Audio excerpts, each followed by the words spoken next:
আসসালামু আলাইকুম বন্ধুরা, আজ দেখো আজকে তেলাপিয়া নিছি।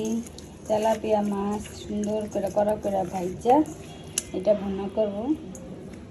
তো মাছে মশলাটা সুন্দর করে মাখায় নিলে ওই মাছটা তোমার খাইতে খুব ভালো লাগে।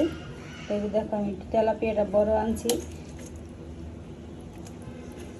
অনেক মানুষে বলে কি তেলাপিয়া অনেক দিন খাই নেই, প্রায় 7-8 বছর পর আনছি তেলাপিয়া।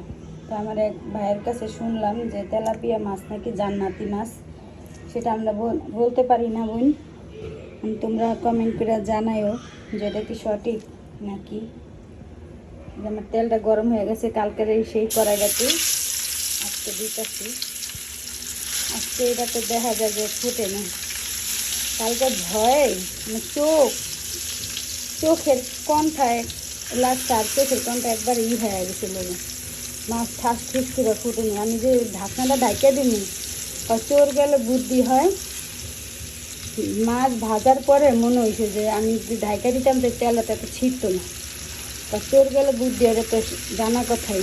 তা আমার বেলা সেটাই হয়েছে। এই দেখো আমি তেলাপিয়া মাছ ভুনা করে রাখছি। এটা সুন্দর করে কড়া করে ভাজাটা নেব। তা তোমরা এরকম তেলাপিয়া মাছটা ভালোই লাগে, আগের দিন রান্না করে তেলাপিয়া মাছটা যদি যে তোমার পেটির মাছটা যদি রান্না করো আর গাদার মাছটা ভাজা করা করে পেঁয়াজ কাঁচামরিচ কাইটা সরষের তেল দিয়া ধনিয়া পাতা দিয়া হাতে ভর্তা মাইটা খাইয়া দেখো এত যে মজা। আমি পোলাও দিয়ে খাইছিলাম, খুবই মজা লাগছিল।